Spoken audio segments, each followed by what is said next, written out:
Good afternoon. Hi. Mikel, have you got any fresh injury concerns after Tuesday? No, everybody finished the game well, and nothing to add, I think. Mikel Merino and Yuri Timber, of course, were missing. What chance either of them or both of them being available for the weekend? No chance for the weekend. Are you optimistic that before the end of the season you'll see them again? I don't know. There's still a fair bit to do, so everything has to be so smooth and quick if they want to have a chance to play any minutes. Before we get into West Ham, I just want to ask you about the Champions League finals. Paris Saint-Germain, now you know who your opponents will be. It was a semi-final, of course, last season. One of those what might have been moments for Arsenal. Has that lingered with you at all, and does it almost make it the perfect final for Arsenal? It's what it is. We knew the level of the opposition that we had to face, either way, Bayern Munich or PSG. We know the quality that they have, and that's it. But obviously, we are as well very confident that when we get to that moment, we're going to deliver what we need to do. Mikel, you said you'd never experienced anything like that atmosphere that you did on Tuesday. Can you put into words how powerful that emotion, that unity can be now for the final 4 games of this season? Well, I would say crucial, immense, and needed, because what they can provide when we get the stadium into that emotional state, to that level of connection with the players, is just incredible. The players describe it; they are the most important ones, and they describe it like they never had that feeling before in the stadium, and they make them better. With that atmosphere that was there, after the game and in the few days after it, the celebration police has been out. I don't know whether you're aware of this, that a lot of, in some quarters, some people have criticised how Arsenal celebrated at the end of the game. I was expecting this reaction. What do you make of that criticism? Do you care? Well, first of all, I didn't know about it, but I don't know. I think you have to respect every opinion and place them where they belong. Where have you placed them? Where they belong? I don't know. That's not important. You said last week you've got siege mentality in your makeup. Has all of the noise, all the criticism just made you, the players, and even the fans stronger in their unity? Yeah, but I'm assuming that criticism is positive and negative, yeah? I'm assuming. And when we talk about criticism, it's positive and negative. And that's what makes you better. I mean, that's when you want to set higher standards and performance levels that can give you the chance to compete for the 2 most prestigious competitions probably in Europe. You have to be prepared for that, because you know the challenge, difficulty of it, and it does make you better, that's for certain. I'm sure the mood around the training ground is bouncing just now after what happened on Tuesday. Have you had to do anything to refocus any of the players ahead of Sunday, or are they in autopilot and they know what's coming? We talked immediately after the game, and this is great. What a moment! We earn it. We will have time to prepare and get ready for that final. But now the focus, the attention, the detail, the energy, everything has to be put into West Ham. There is nothing else there, and we made it very clear. Just finally for me, Mikel, every week when I speak to you, it's one game less. You are so close now. Thanks God, because if it's 1 game more... You're so close now. 4 games from an extraordinary season, potentially an historic one, for something the club's never done before. What's your feeling and what's your messaging to the players and maybe the supporters as well? Stay present, live the moment, prepare, and show the same level of energy, hunger and desire that we've shown all season, or more, because as you said, we are closer and closer, and everything that we do know is going to matter to win it or not. Thank you. Hi. Good afternoon. Can I please ask you about Miles Skelly against Fulham with the first team? First time you started him in midfield, played well against Atletico as well. Can you talk us through the timing of the decision and how confident you had in him before those games in this position?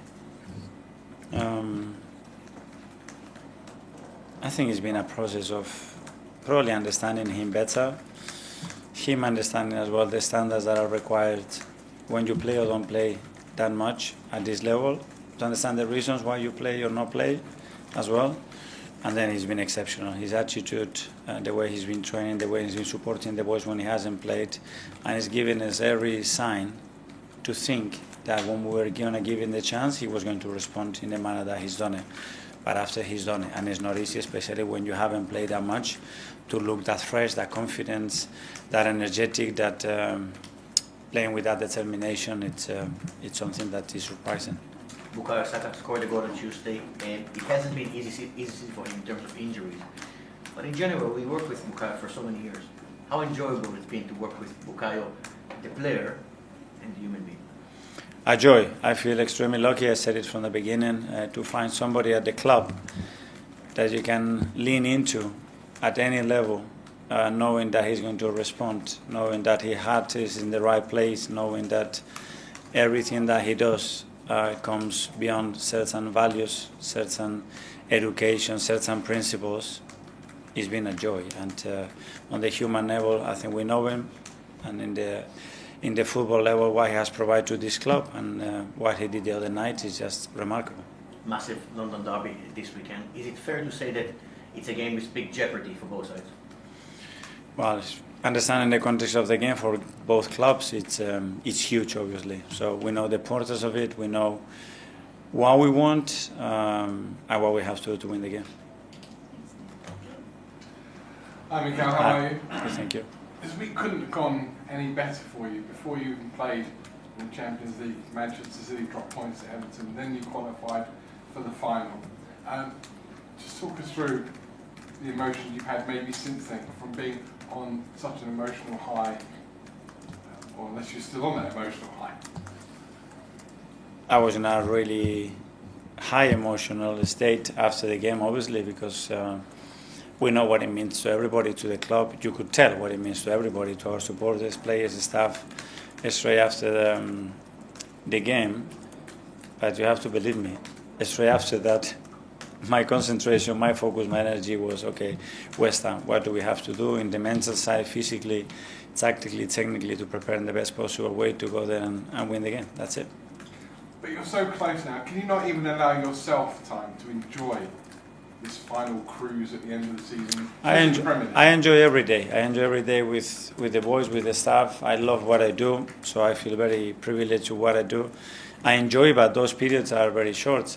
I enjoy preparing a lot the game against West Ham now and understanding what we have to do, trying to pick the right topic, trying to understand very well our players, the situation that we want to generate in the game, how the game can pan out, how can we change it if we need to. So that's what I like. So your group of players, the next 3 weeks could be life-changing. They win the Premier League and they win the Champions League. As a manager, is this bigger than anything you've encountered even in your playing days? Yes, but that's if, and in football, if it doesn't work, we have to do it. What we're going to do today, what we've done today, that's a fact. That's the most important thing. And tomorrow we're going to have to do what it takes to be in the best mood, physically, mentally, to get ready for the battle that we have on Sunday. Finally, the professionalism in your squad, I think, was summed up this week by Declan Rice. He put out some really nice words about his former club, who on Sunday you could help relegate to the Championship. I suppose that came as no surprise to you that the boy you picked up from West Ham has grown into a man here. Yeah, well, he was already really well developed, I would say. But yeah, I mean, it's been outstanding for us. He's one of our leaders, one of the main players, without a doubt. And what he's doing for the club, for the team, is just really powerful. Hi, Miguel. Hi. A couple of weeks ago, you said you worked on Victor Gyökeres's timing of runs into the box after he scores a couple of weeks ago. And the last week in particular, it looked like his hold-up play has really improved. Is that something you've worked on? And have you noticed that difference yourself? Yeah, but from the beginning, I think some of the things that you see, certain improvements from players, probably the work is not being the day before, 2 days before. Maybe it's been done through months, and maybe months ago. But it doesn't happen overnight. And Victor has been working extremely hard.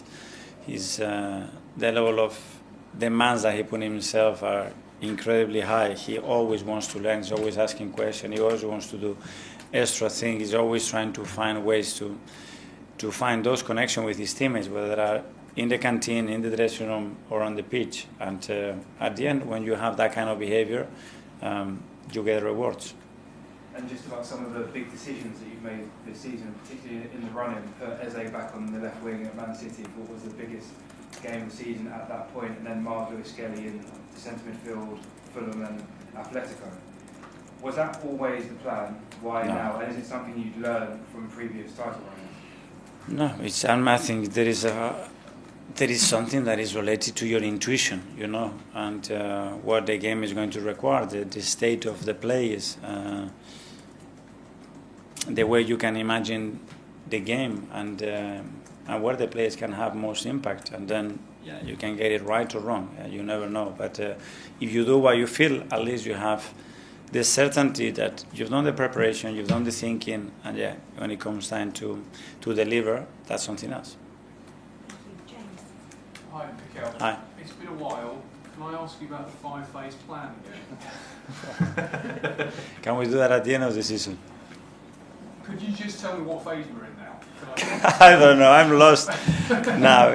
It doesn't matter the phase. The only reason I keep bringing it up is because obviously a lot of managers go in with the blueprint, their vision for what they're going to do, and then they get sacked, things go wrong. But you seem to be 4 games from realising something you laid out 6 years ago. I mean, it's an incredible journey you're on the cusp of completing, isn't it?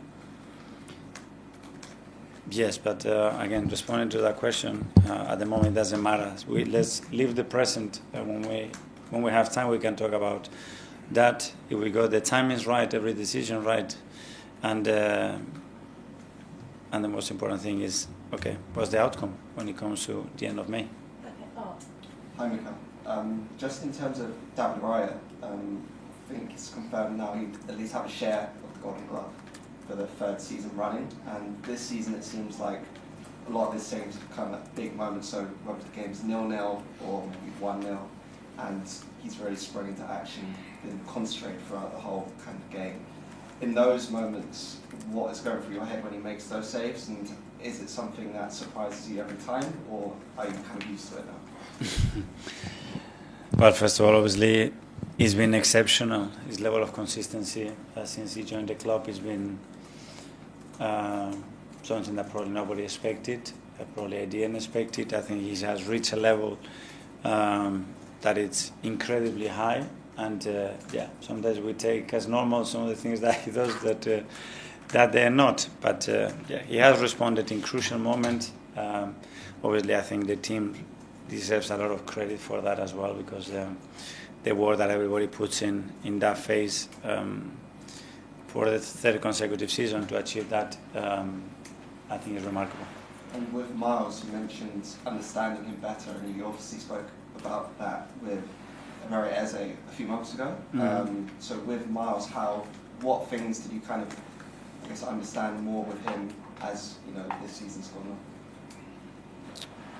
Because I need to put the Miles Lewis-Kelly hat to understanding how he's feeling. And it's a boy that he was playing with under 18s, 21, sometimes he wasn't even playing. He was playing a different position. He comes in, he comes through. He plays in a completely different position that he's never played before. He's exceptional. Everybody's talking about it. He goes to the national team. He comes back from pre-season and then starts to realize that maybe he's not going to be a starter. So you need to go through those emotions, not only you, but the people next to you as well, who are giving you advice. And you have to navigate through that. And that's not easy. I understand that. It's easy when it goes so well for you. When it goes the other way, the temptation is going to start to point to people. And I need to understand that. And I need to guide him. And I need to give him my perspective. the reasons why he wasn't playing that much, and he took it on board. Not the first one. After 3 or 4 times, I think he realized, okay, I think if it's not this way, I don't think it's going to happen. Hi Miguel. We often ask you about injuries throughout the previous few seasons and this season, but as we enter this final stage, only Mikel Merino has been out for a long time, and Durian with his muscular injury, the only ones for you missing, and you this time have Gabriel available, you have a centre forward available this season. Mm-hmm. How important is that for your team as it enters this final stage? Very important. It was great to witness the quality that we had on the bench the other night. If you compare that to a year ago, that's a very different picture. We have managed in the last week or so as well to have some more players fresher, and you could sense that as well. And yeah, I said it from the beginning, that's the most important thing. If we have that, we have a bigger chance to achieve the goals. And while it's really important to win, obviously, the Premier League games, with that ultimate goal at the end, does it almost feel like for the players every game is almost an audition for the final, that they to get in your mind for that game? I don't think they think like this because they know the audition is every single day in training, and what they are doing and giving us the headache like they have been giving us all season, but especially the last few weeks as well. Okay, what is the best thing to start? What is the best thing to finish the game? Hi, Mikel. Hi. Last few matches we've seen more of Ben and Bakayla's relationship again on the right wing. How much of a strength is it to be able to play those two together again? Yeah, well, when you talk about the right unit, for example, I think the amount of minutes that they've played this season has been extremely low for different circumstances. And it's great. They have a really good connection, really good understanding. They have played many years together, and you can sense and notice that in a really positive way. And on Urian, I think at the time it was sort of hoped he'd only be out for a match or days. Has that just been a more complicated injury than expected? Yes, and that's been probably the most difficult thing to manage with the player, with myself as well, because we didn't expect to take so long, and at the moment it's not fit to play.